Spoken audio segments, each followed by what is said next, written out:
ठीक है।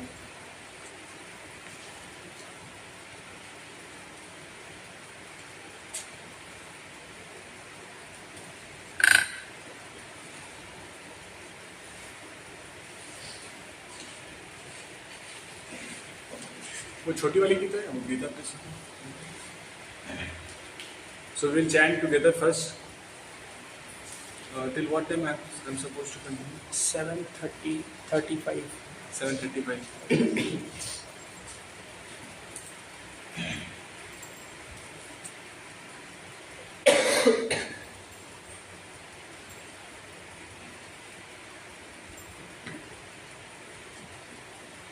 तो गीता प्रेस वाली बोलिए।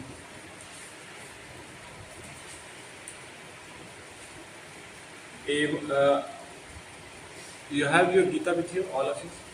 So I'll chant and then you all will follow. Evam bahuvidha yajna Evam bahuvidha yajna vidita brahmano mukhe vidata brahmano mukhe karmajan viditan sarvan evam gyatva vimokshase evam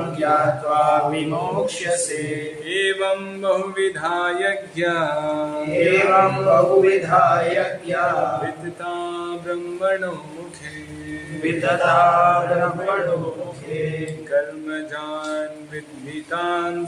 कर्मजान विद्धितान सर्वान एवं ज्ञात्वा विमोक्ष्यसे एवं बहुविधा यज्ञा वितता ब्रह्मणो मुखे कर्मजान विद्धितान सर्वान एवं ज्ञात्वा विमोक्ष्यसे Translation and purport by His Divine Grace Abhay Charanaravind Bhakti Vedanta Swami Srila Prabhupada ki Jai. All these different types of sacrifice are approved by the Vedas, and all of them are born of different types of work. Knowing them as such, you will become liberated.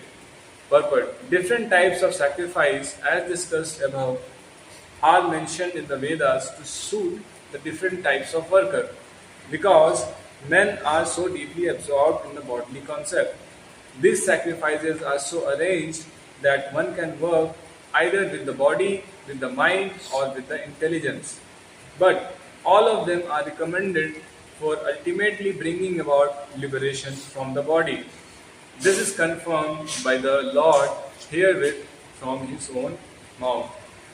Om Ajnanatimirandasya Jnananjalashalakhya Chakshurumritamena Tasmai Shri Gurave Namaha Shri Guru Shri Padakamalam Shri Guru Vaishnava Shri Guru Satyam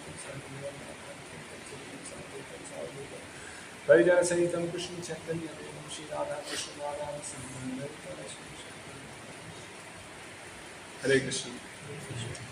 So the fourth chapter of Gita is a very important chapter, especially for those who are coming to Krishna consciousness, those who are in the beginning stage of Krishna consciousness, and now all of us, we are beginners in Krishna consciousness.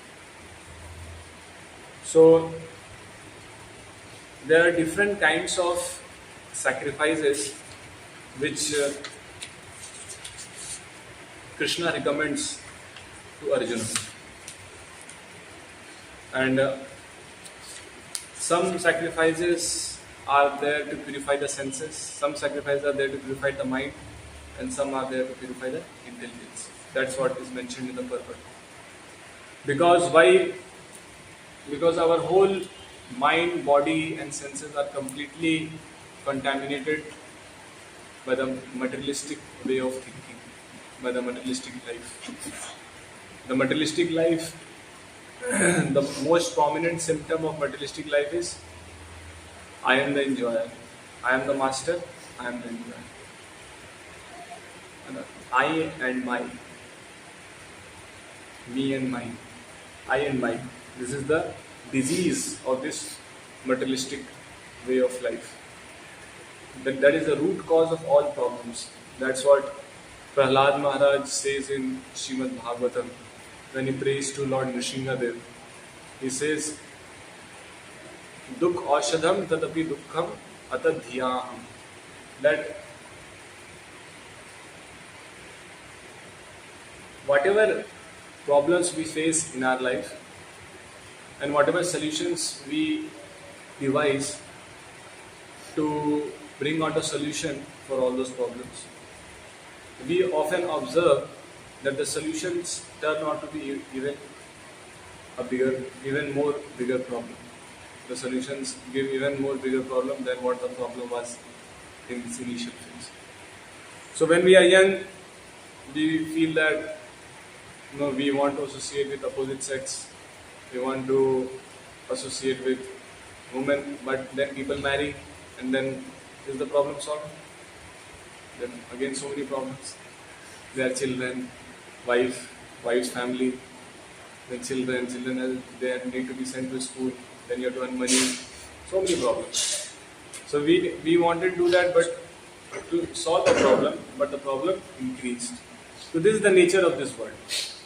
So we are in a very conditioned stage, and this whole material world is compared to a net, jal, moh jal samavita, in 16th chapter it says. Asha pashaster vaddha kama krodha paraya. So people are entangled in their desires and expectations and hankerings. There are lots of hankerings, everybody has. So it's like a net of all desires and hankerings. There are so many desires we have. I'll do this, and then after doing this, I'll get this, and then I'll do this. So many desires. With the expectation that I'll improve my situation. My material situation will improve eventually. But what the scriptures say, the scriptures have a different way of seeing the whole situation. What the modern world, modern education offers, how to see things, the scriptures have a different perspective, different view to see the situation. The scriptures say that the more we try to plan to solve the problems of life, the more we get entangled in that. So what we should not plan.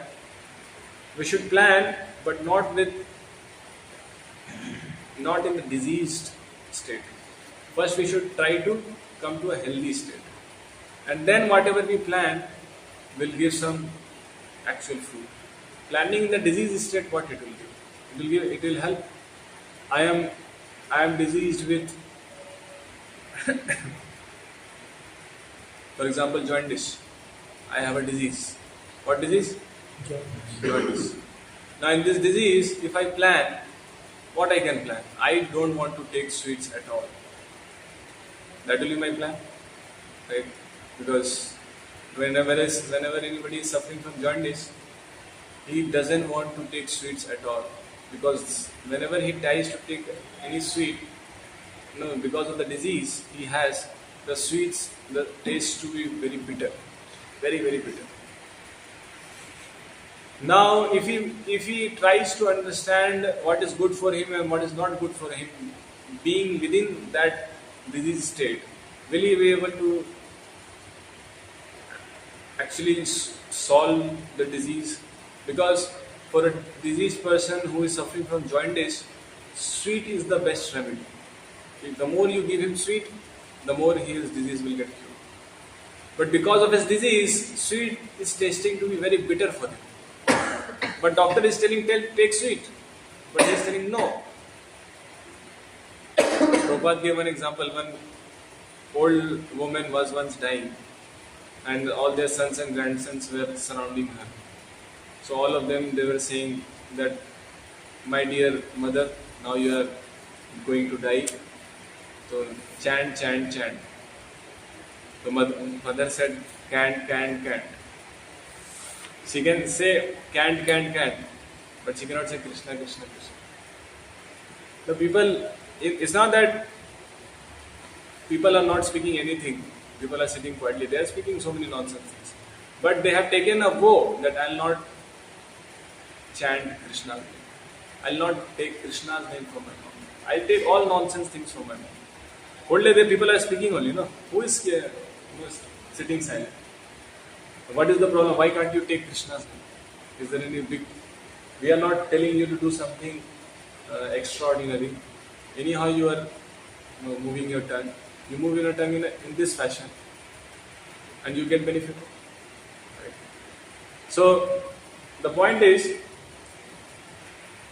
that the way scriptures see the world is they compare desires and improve what we considered as improvement and advancement.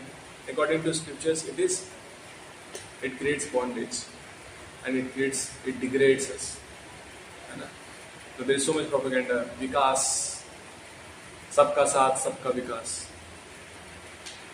But there is no vikas in this until unless. Is there any point of any, or is there any, can a diseased person can remain within the disease and talk about progressing in life or talk about some healthy condition of life? First, if he really wants to enjoy the healthy condition of life, he has to come in the healthy condition of life. Not that you be in the disease state and talk about the healthy state. So Vikas is good. No, this development is good. We also want development. But we are not talking about solving the disease which we have. So we have a disease that we identify ourselves with this body. We identify with ourselves with this dead material elements. We don't know that who we are. We are spirit souls. We are not this dead bones, skin, flesh, this eyes, nose. These are not us.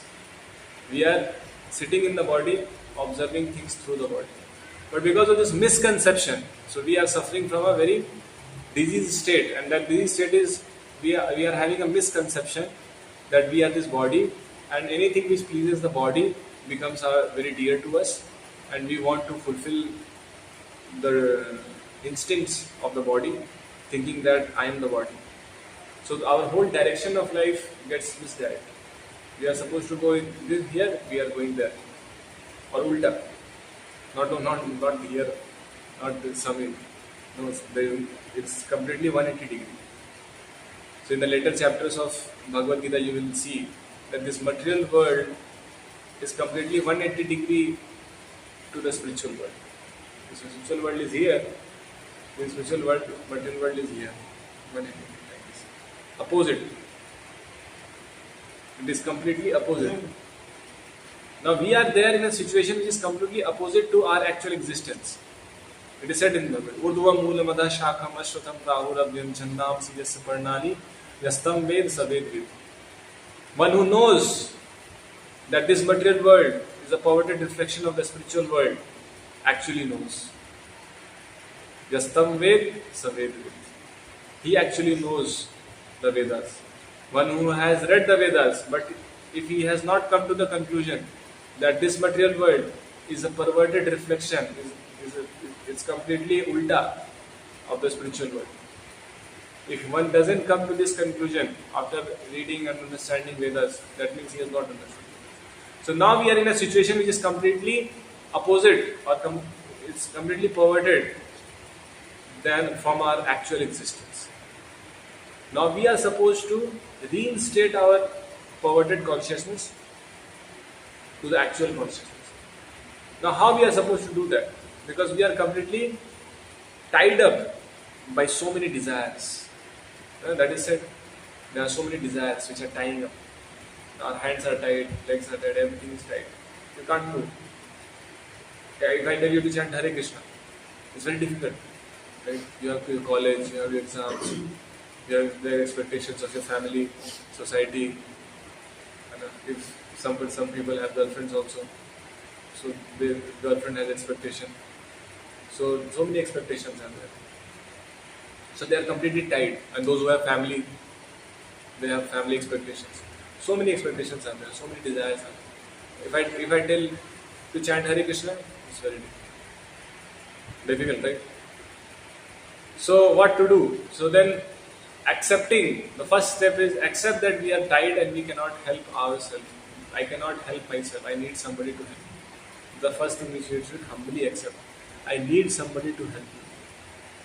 I cannot just no, be in the disease state and think of my healthy state, and how my healthy state would be.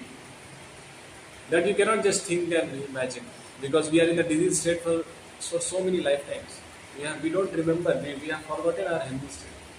We think death is the death. We think death as our identity. To die is our identity.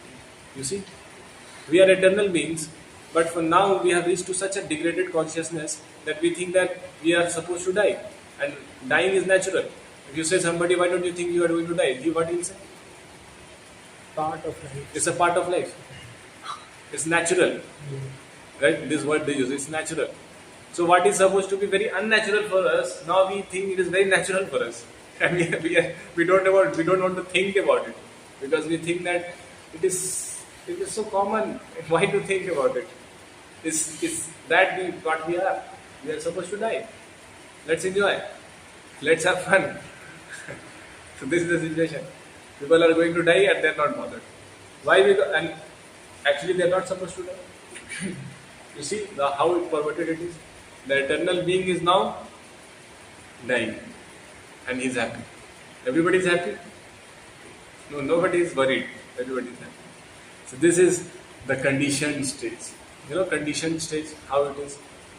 Once there were few crabs kept in a bottle. The bottle was open. Whenever you keep few crabs, not bottle. Once a scientist took an insect, and the insect, the ability of the insect was it can jump up to 10 meters. That was the natural ability of the insect. But the newly born baby of the insect, now the baby was growing, and now she was trying to develop her ability. But before she could develop her ability, the scientist took that insect into a jar, and he packed that jar and made a hole so that air can flow. Now for few years, it went like that, and the insect started to jump, because that's what his ability was. But he could not jump more than what the height of the jar. He could reach only in the height of the jar. So after a few months or years passed, so then when the insect was taken out, and then when it was made to jump, it could not jump more than the height of the jar. Whereas the natural ability was to jump till 10 meters. So why it happened like that? Why?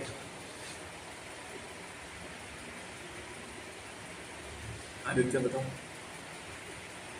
क्यों वो jump नहीं कर पा रहा? It was contained in its. It was not able to go to its natural state. So that's why it was not able. So the mind and the intelligence of the insect got conditioned to the environment of the jar, or to the height of the jar. He conditioned himself that he thought that this is my ability. I cannot do more than that. This is what I can do. If you start thinking like that, then you cannot do more than that. So he was made to think like that. You can do only this much. That is what you are. So we are also, when the time when we take birth, we are fed we are indoctrinated in a manner that we have lost hope that there will be eternal existence, because we have been seeing all the time that people are dying for so many lifetimes. People are suffering, people are dying. So there is no problem to accept that I'll also suffer, I'll also die. So if you tell somebody, why don't you think, Mr. Such and Such, why don't you think you are suffering? Why don't you come to attend Gita class? We will teach you how you can reach to a blissful state. He will be interested? He will not be interested. Because his mind is conditioned. बचपन से ही जब से हम school में जाना प्रारंभ करते हैं, शुरू से हमको एक तरीके के जीवन के लिए we are indoctrinated. You have to be an engineer, you have to be a doctor, and if you don't have job, you will die. If you don't have job, your life is unsuccessful. If you don't have job, this will happen, that will happen. So we are very fearful if I don't have job. But job is not required to survive. Is job required to survive in this world? What is required to survive in this world? Huh? Food. Shelter. Food, shelter. Huh? Money. Money is not required to survive. Annad bhavanti bhutani. Parajanyat anna sambhav. Living beings subsist on food grains. Food is required. From where food comes? Soil. Soil. Soil. Food comes from earth. Food doesn't come from money. But we are indoctrinated to think like that food comes from money. If you don't have money, you don't have food. We think like that, but this is nonsense. There are so many, 70% of the people they live subsist on agriculture. And out of 70%, at least there will be more than 30%, 40% people who just grow and eat. They don't have sufficient, they don't grow so much that they can become a big agriculturalist. They just grow and eat. And for thousands and thousands of generations, people just were growing and eating. Right? Was there any problem of money? There's no need of money. But there is artificial need of money being created. Why? Because you cannot accumulate more than what you need if you want to do so with food grains. You cannot. How much food grains will accumulate? You cannot accumulate. So you need to transform food grains, or you need to institute certain methods by which you can accumulate illegal wealth, or more than what you need, wealth more than what you need. So, so people brought this digital currency. Now there is no limit. You can store as much as you want, but you cannot store grain so much, right? Before they tried with paper currency, so they could store illegal wealth to some extent, more than what food grains can be stored. But now they have got digital currency, so everything is digital. There is no limit. You can go on increasing zeros. So this is the economic system of the asuras. But Vedic economic system was Dhaniyo Dhanvan, Gavayo Dhanvan. Who is a wealthy person? One who has wealth, one who has food grains, Dhan, Dhaniyo Dhanvan. One who has Dhan, one who has food grains, and one who has cow. He is wealthy. Krishna's father was Nand Maharaj, had 9 lakh cows. How many cows do you have? No. And what Krishna was doing, he was tending cows. But it seems to be very not so.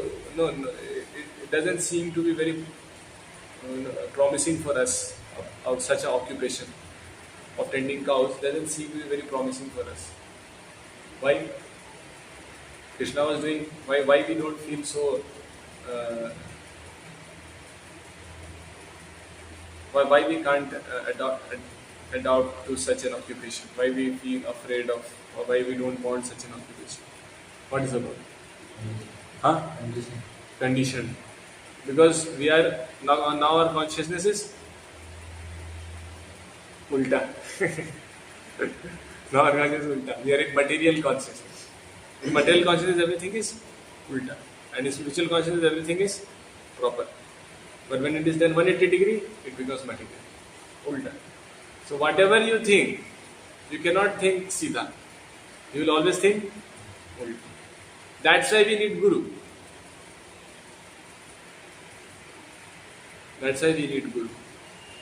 And there are so many Ulta Gurus also. There are so many. Yesterday I told you. So many of them are there. So they will tell you how to be happy within the disease state. They will not tell you to come to the healthy state. They will tell you to be happy within the disease state. You be diseased.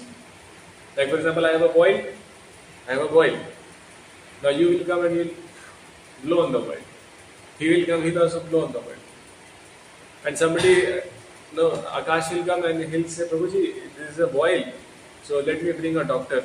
He'll bring a doctor or somebody, or he'll himself take a knife and he'll cut it. All the pus will come out, and then it is solved. But if I consider him that he is giving me pain, and you didn't give me pain, you give me pleasure. Who is my friend? One who gives pain or one who gives pleasure? Yeah. So we need to understand this. That what is actually good for me, not what seems to be good, but what is actually good. But in a conditioned state, we become more attracted what apparently seems to be very pleasing, seems to be very beautiful. We become attracted to that. But what is actually good and what is actually beautiful, we don't become attracted. This is our conditioned ulta state. We are completely in this material consciousness. This is a diseased state. So we are having this disease. So anybody, any government, any father, any mother, any relatives, if they try to convince you that you can be happy in this world, immediately you understand that he is a cheater. He is a cheater. Not necessarily that he intentionally wants to cheat, but maybe because he himself got cheated. So he is cheating. So this whole generation by generation, the cheating process is going on. One generation cheats others, then they become cheated, then they cheat others. So that whole cheating process is going on. So we have to understand the fact that till the time we are in this disease state, we cannot come out. So how to become healthy? So the different processes are given, the different yagyas are mentioned. So what yagya in short we will see.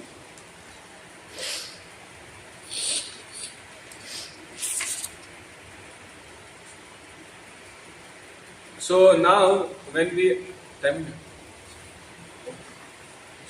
tomorrow we'll see all the different tests. Right. We solved something. Any question you have?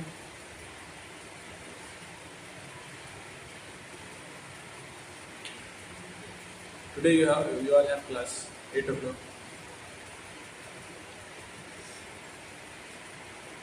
Okay. Hare Krishna. So take Krishna.